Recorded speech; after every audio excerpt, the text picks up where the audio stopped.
Hello guys. आज के time में ना जाने कैसा समय आ गया है, सब एक दूसरे के दुश्मन बने जा रहे हैं। संस्कार नाम की चीज नहीं रही। पता है क्यों नहीं रही? क्योंकि जैसा माँ बाप सिखाएंगे वैसे ही तो बच्चे सीखेंगे। हेलो गाइस, मैं सोनिया कौशिक। ये उम्मीद रखती हूँ कि आप मेरे चैनल को लाइक शेयर एंड कमेंट्स कर रहे होंगे। ये मैं आपसे उम्मीद रखती हूँ। आप सब कैसे हो? ठीक हो? देखिए, मैं आज फिर एक नए ब्लॉग के साथ हूँ और नई सोच के साथ हूँ। आजकल के जमाने में पता नहीं संस्कार नाम की चीज जैसे लुप्त हो गई है। संसार में संस्कार है ही नहीं। 90% लोग हैं ऐसे हैं और 10% लोग संस्कारी हैं। पता है क्यों? संस्कार घर से मिलते हैं, कोई बाहर से नहीं मिलते। जो हम अपने बच्चों को सिखाएंगे वही हमारे बच्चे आगे जाके करेंगे। और बच्चों को सिखाने की जरूरत नहीं है, बच्चे देखते हैं कि हमारे माँ बाप क्या कर रहे हैं, तो वही वो चल के आगे करते हैं। कहते हैं जो देखा माँ घर वही करेगी सास घर। और एक बिटिया का होना घर के अंदर बहुत जरूरी है, बहुत ही ज्यादा जरूरी है। पता है क्या? एक बुढ़िया माँ थी और बुढ़ी माँ के कहानी सुनोगे तो आपके आंखों में आंसू आ जाएंगे। ये जीवन की सच्चाई है, लेकिन कई लोगों को मेरी बात बहुत बुरी लगेगी क्योंकि सच बहुत कड़वा होता है। सच कोई सुनना ही नहीं चाहता और बेकार बेकार कमेंट्स करने लग जाएंगे लोग बात। क्यों? क्योंकि सच क्यों बोला, सही क्यों नहीं बोला। सच बोल रही हूं, वो सही ही बोल रही हूं, लेकिन सच कड़वा है इसलिए आपको मेरा सच कड़वा लगेगा। सच्चाई यही है कि जो देखा माँ घर वही करेगी सास घर।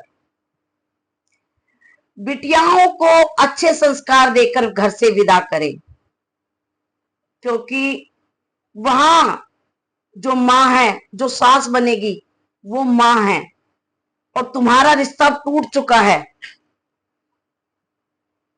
तुमने लड़की का दान कर दिया, कन्यादान कर दिया, तो अब उसका अगले जन्म अगला जन्म उसका नया जन्म होता है। कहते हैं शादी के बाद गोत्र बदल जाता है, धर्म बदल जाता है और जो पति का होता है वही सब कुछ उनके पीछे सरनेम लगते हैं। तो एक जिंदगी नई होती है, नया सरनेम शुरू हो जाता है। तो अच्छे संस्कारों के साथ उसे भेजें कि आगे आपका नाम रोशन करे। एक औरत थी, उसके 4 बेटे थे और एक उनके घर में लड़की थी। और कुछ घटना ऐसी हुई कि उनके हस्बैंड की, यानी कि उसके पति की मौत हो गई। लेकिन वो इतनी सुंदर थी, इतनी सुंदर थी कि हाथ लगाए मैली हो जाए। और उम्र उसकी कम थी तो शादी के रिश्ते भी आए। आज तो लड़कियां क्या कहती हैं, किसी की परमिशन लेने की जरूरत नहीं है, समाज की जरूरत नहीं है। हाँ भाई, हमारी अभी उम्र है। पहले तो हिचकिचाती थी, आजकल तो मिनट में शादियां करती हैं।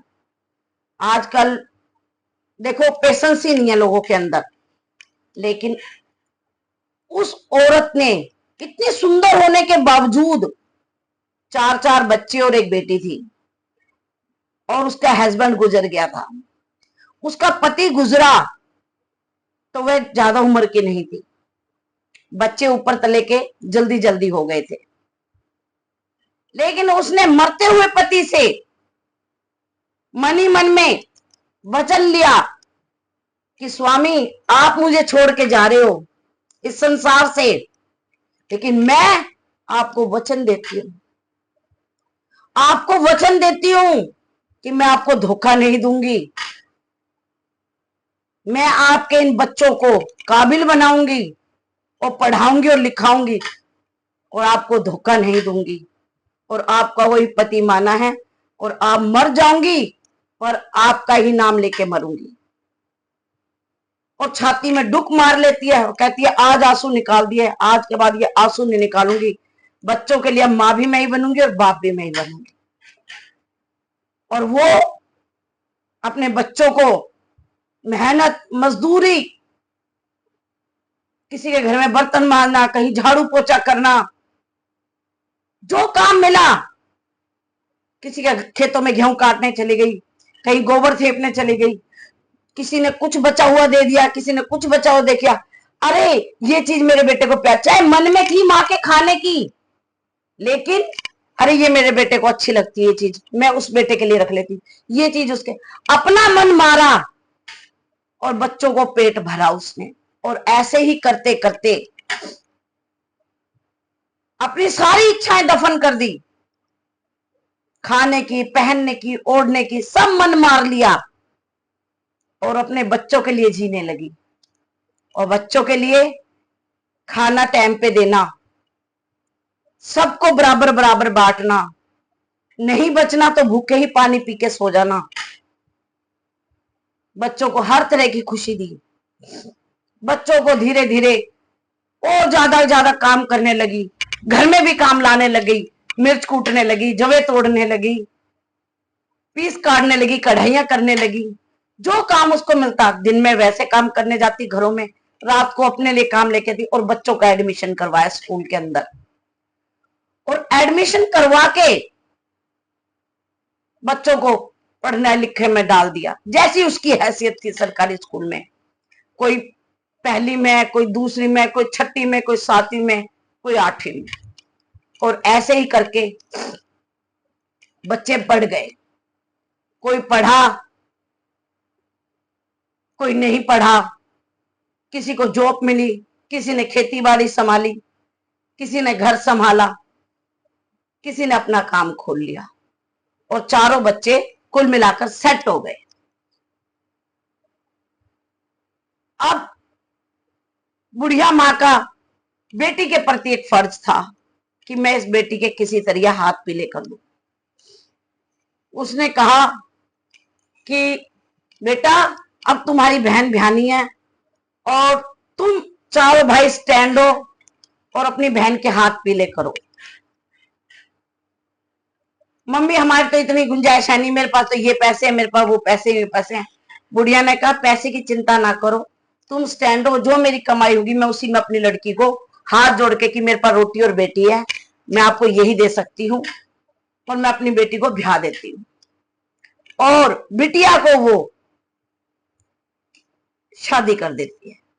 फिर बुढ़िया कहती है कि अरे बस अब मेरी एक जिम्मेवारी और रह गई कि भगवान मेरे चारों बेटे लपेटे जाएं, इनका भी घर बस जाए, ढूंढ बस जाए, तो मैं गंगा जी नहा लूं कि हाँ भाई मेरे बच्चे सारे सेटल हो गए। और चारों बच्चों के अच्छे अच्छे घरों में रिश्ते हो गए, शादियां हो गई। तो एक दिन बड़ा बेटा अपनी माँ को कहता है, माँ मेरी बात सुन। बोली हाँ बेटा, सुनाओ बेटा क्या कहना है। मुझे एक काम है। क्या हाँ बेटा बोलो क्या काम है, अभी तो मैं जिंदा बैठी हूं, बताओ क्या काम है। कि देखो माँ दुनिया न्यारी होती आई है और अब हम साझे नहीं रहेंगे, अब हमें न्यारा होना है। कहता ठीक है बेटा कोई बात नहीं, न्यारा तो दुनिया ही होती आई है, पर मैं सोचू जितने दिन मैं जिंदा हूं तुम सारी एक घर परिवार इकट्ठा ही रहे तो और अच्छा रहेगा। बच्चे कहते ना ना हमारी नहीं बनेगी, कल को हम आपस में लड़ लड़ के मर जाएंगे, इससे पहले अच्छा हमें अलग कर दे। कहती ठीक है, तुमने जब अलग होने की ठानी ली है तो हो जाओ अलग। और वो गांव के कई लोग रिश्तेदारों को इकट्ठा करके जो भैंस गाय खेत खलियान घर जो भी था बराबर बराबर चारों में बांट देती है, और चारों बेटे अपने अपने चल देते हैं। बुढ़िया कहती है सुनो कहां चले तुम। क्या हुआ माँ। अरे मैं, मुझे कौन रखेगा। बड़ा बेटा छुटता कहता है माँ मेरी बात सुन, देख मेरी तो गुंजाइश है नहीं, मेरे तो अपने ही घर का खर्चा ना उठता, तो मैं तने के रखूंगा, देख मेरी तरफ तो टाल ही समझिए। दूसरे बेटे को तो इशारा करती है, दूसरा बेटा कहता माँ मेरी लुगाई तो पहले इतनी बीमार सिमार रहती है, मेरे से तो उसी को दवाई दारू का खर्चा ना उठता, मेरी तरफ तो बिल्कुल ही मत सोचियो। तीसरा बेटा होता है जो वो गुस्सेल इतना होता है, माँ कहती है इसकी मेरी तो वैसे ही ना बनेगी, और भाई ये तो पहले आग काट के पड़ रहा है, इससे तो कहना ही बेकार है। चौथा बेटे से कहती कि बेटा तू ही मुझे रख ले, तू ही मुझे दो रोटी दे दियो और मैं राम का नाम ले लूंगी, भजन कर लूंगी और तेरे घर का कुछ काम काज कर लूंगी, तेरे बच्चों को खिला लूंगी, तेरे चौकीदार बन के तेरे घर का पहरा दे लूंगी। बेटा मुझे कुछ ना चाहिए, मुझे 2 रोटी चाहिए, बस प्रभु का नाम ले लूंगी। कहते हैं माँ मैं तो सबसे छोटा हूं, जब बड़े ही नाट गए तो मैं मरे हुए सांप ने अपने गले में क्यों डालूं। और ऐसे कह के चारों बच्चे नाट गए कि हम इसको नहीं रखेंगे। लेकिन कल तुमने बुढ़ा नहीं होना,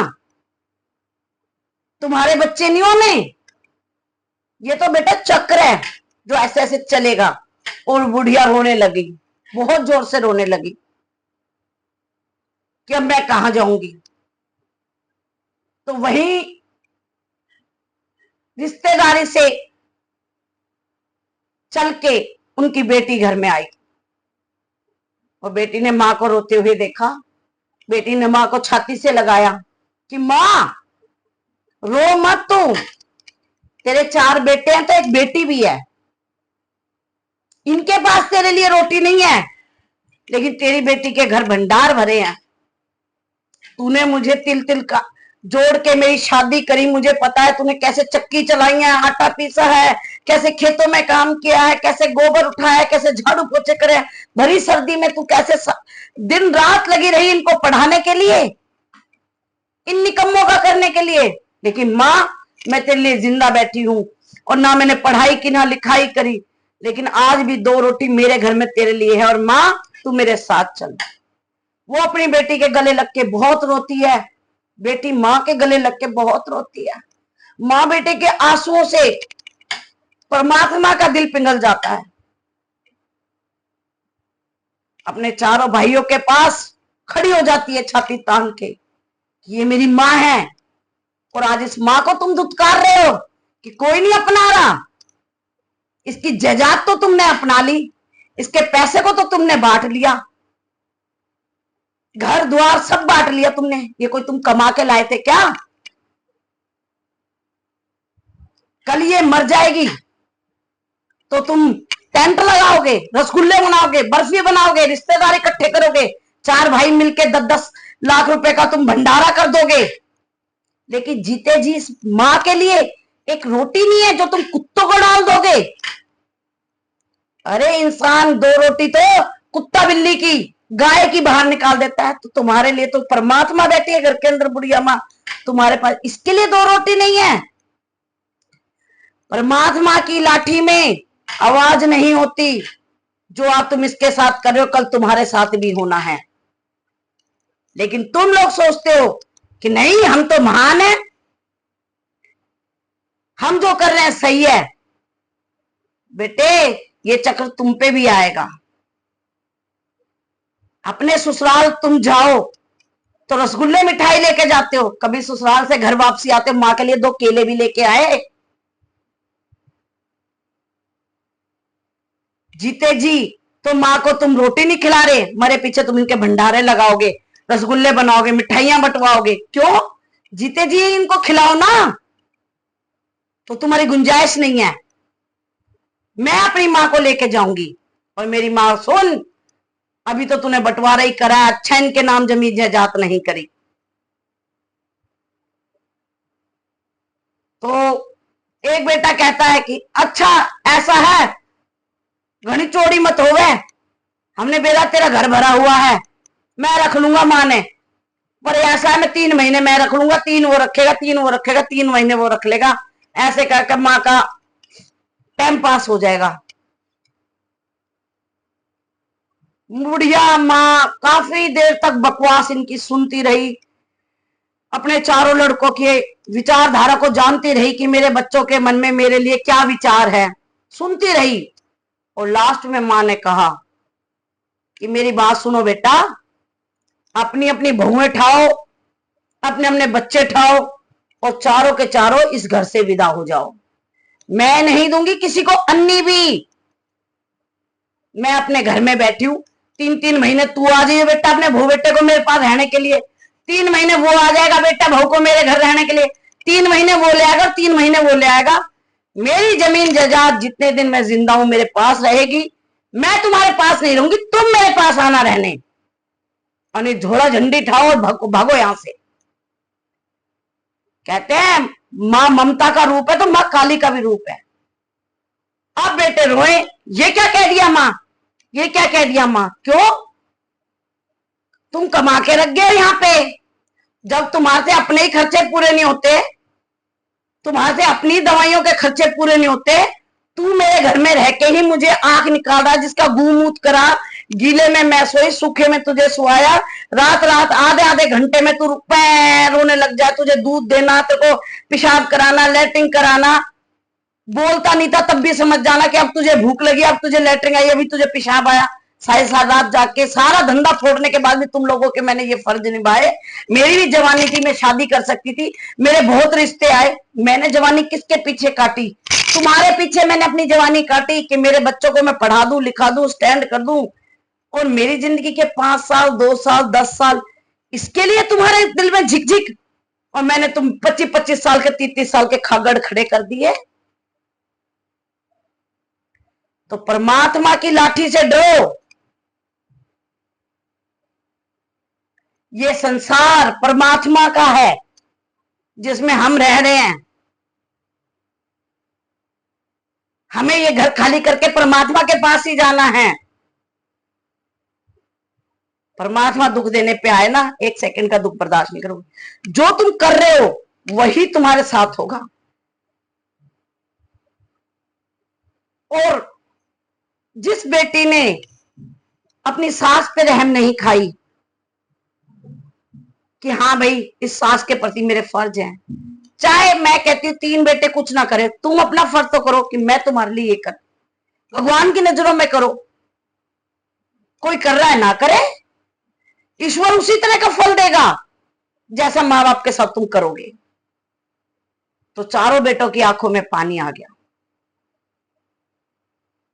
और उनकी आंखें खुली कि हाँ भाई माँ सही कह रही है।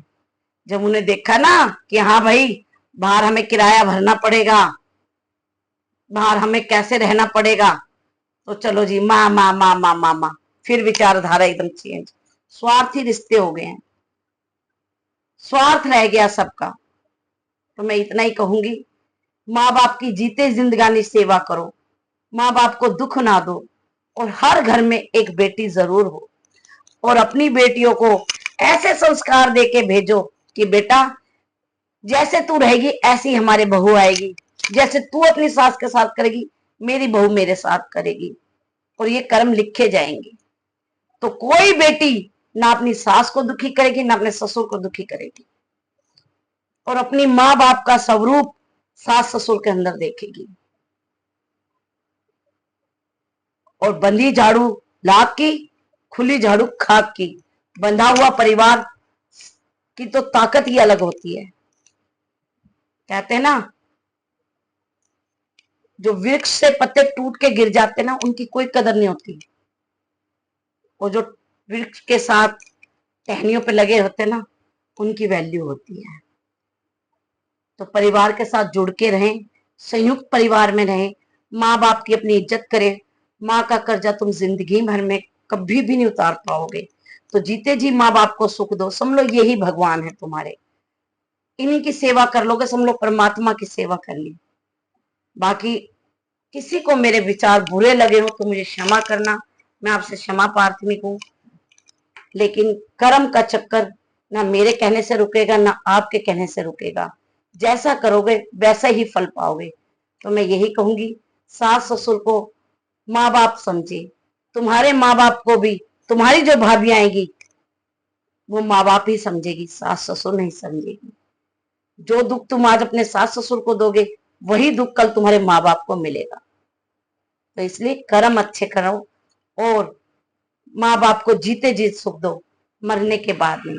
मरने के बाद मूर्तियां बोलती नहीं है, जीते जी आशीर्वाद लो माँ बाप का। अगर आपको मेरा विचार अच्छे लगे हो तो प्लीज चैनल को लाइक करें, शेयर करें, कमेंट्स करें।